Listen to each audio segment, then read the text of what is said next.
सुनिए, गॉस प्रमेय के अनुप्रयोग में हमने अभी तक 2 केस ऑलरेडी पढ़ चुका है।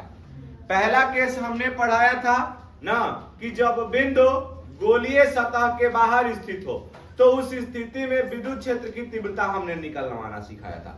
दूसरा का केस हमने बताया सतह पर, और आज हम आप लोगों को पढ़ाने जा रहे हैं सतह के अंदर।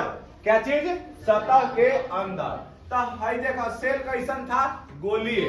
तो अब यहाँ पर ध्यान से लिख लीजिएगा ना कि गोलीय सतह, कौन चीज? गोलीय सतह के अंदर विद्युत क्षेत्र के तीव्रता। गोलीय सतह के अंदर विद्युत क्षेत्र की तीव्रता बहुत ही बेहतरीन टॉपिक है, बस थोड़ा सा देखिएगा ना। अब यहां पर हमने फिगर में बनाया, यह एक गोलीय सेल है।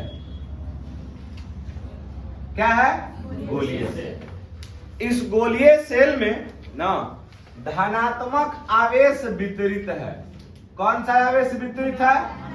धनात्मक, यानी कि धन आवेश वितरित है। कोई दिक्कत है? इस पर धन आवेश वितरित है। हमको इस गोला के अंदर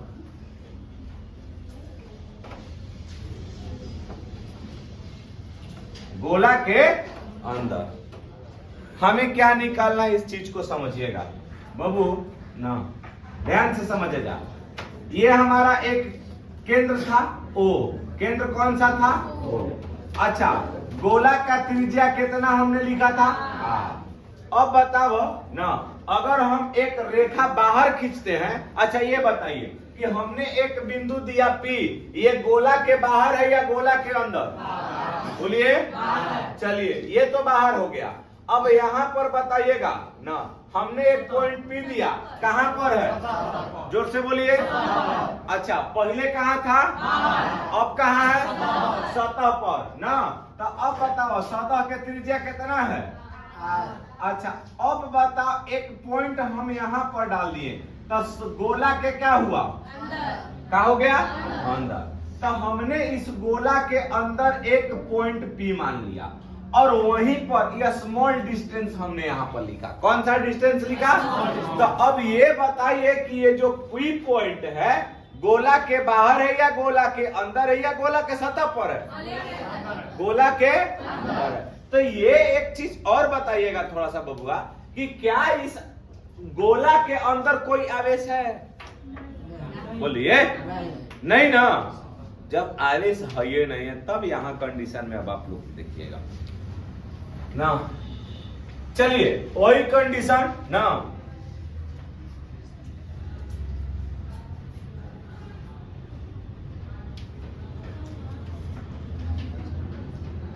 ध्यान से समझिएगा ना। माना कि ना P एक बिंदु, P एक बिंदु गोले के अंदर स्थित है।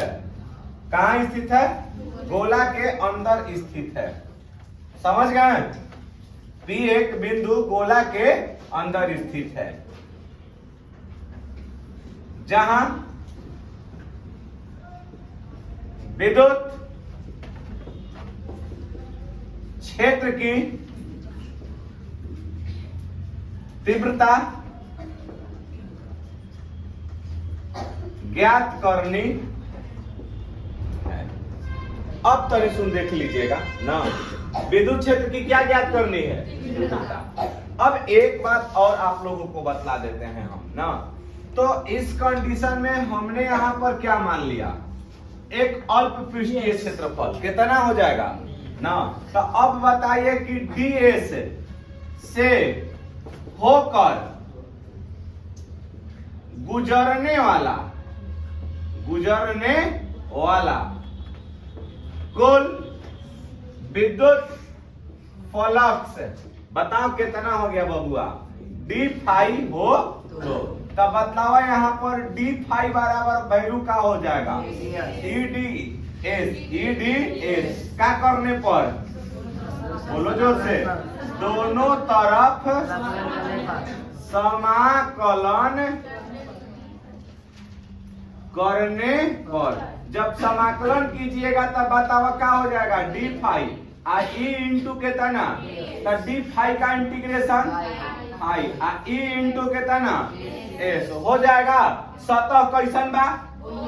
बोलो सतह कैसन है? तो इस कंडीशन में हमारा फाई बराबर ई गुणे एस के जगह पर क्या हो जाएगा? 4 पाई कितना? हमको तो यहाँ पूरा लेना है कि आर ले लें? चलो छोटका यार लेते हैं क्योंकि यही ना निकालना है हमको। तब 4 पाई कितना? R square. एक के समीकरण नंबर कितना हो जाएगा? गोला के बिंदु कहाँ स्थित है? गोला के बाहर, गोला के सतह पर या गोला के अंदर? बताओ कहाँ है? गोला के अंदर। तब बताओ जा गॉस प्रमेय से। कौन सा प्रमेय से? गॉस प्रमेय से। तो जब गॉस प्रमेय से हम लोग लेकर के चलेंगे तब बताओ बबुआ फाई बराबर क्या होता है? बोलिए।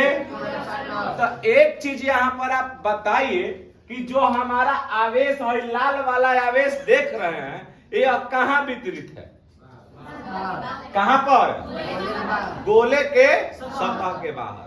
मतलब सतह पर ना। तब गोला के बाहर या गोला के अंदर? बाहर है ना।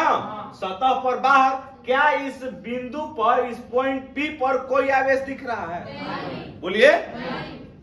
नहीं ना। अच्छा आप एक कॉस्को बॉल ले लीजिए ना। कबो कबो देखे ला जाके अगर उसे ऐसे हिलेबा ना तो झन झन करता है ना। तो तोहन जाने के मन में उत्सुकता जागत होगी कि एकरा के देखल जाए कैसे। तो दो कंडीशन लगता होगा। पहला के हमनी के मन करत होगी कि गेंदा फाड़ दिहल जी। दूसरा का कंडीशन लगत होगी कि गेंदा फाड़ दी तो खेलल जी कैसे। ये तो समस्या था। आज जब तक बॉल फटेगा नहीं है तब तक वो दिखेगा नहीं। तो क्या बताइए कि अंदर के चीज को हम देख पाएंगे? बोलिए। अंदर में का बा का नहीं खे हम देख पावो तो नहीं। तो क्या बताइए कि अंदर में कोई आवेश है? बोलिए। तो आप यहां पर लिखिएगा ना गॉसियन पृष्ठ के अंदर कोई आवेश नहीं होता है। तो अब बताओ कि जब गॉसियन पृष्ठ के अंदर कोई आवेश नहीं होता है तो उस कंडीशन में हमारा मान क्या हो जाएगा? फाई बराबर क्यू के जगह पर क्या हो जाएगी? 0। एप्सिलॉन नॉट जब भाग करिएगा तो क्या हो गया? तब फाई बराबर मान क्या हो गया? समीकरण नंबर। तो हई दोनों के तुलना कर देबो कि यहाँ पर क्या लिखिएगा? समीकरण 1 और न 2 से क्या करने पर? तुलना करने पर। अब बतावा जा तो जब तुलना करबा ई बतावा तो दोनों में फाई या फाई बराबर हो जाएगा ना। तो मान किसके लिखेगा? तो ई गुणे 4 पाई आर स्क्वायर बराबर कितना? तो बता बबुआ ई बराबर 0 बटा में 4 पाई आर स्क्वायर। तो ई बराबर क्या हो गया? तो क्या बताइए कि जब बिंदु, सुनिए कि जब अगर मान लेते हैं कि बिंदु गोलीय सतह के अंदर हो तो उस कंडीशन में विद्युत क्षेत्र का मान क्या होगा? क्यों विद्युत क्षेत्र का मान 0 हुआ? क्योंकि वहां पर कोई क्षेत्र बन नहीं रहा है, क्योंकि वहां पर कोई आवेश स्थित नहीं है। कहीं किसी को दिक्कत है तो बताइए। समझ में आया? बोलिए। तो विद्युत सुनिए 3 केस हमने बताया है ना।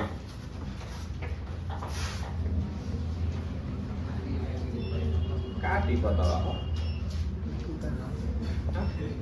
देखा मत तू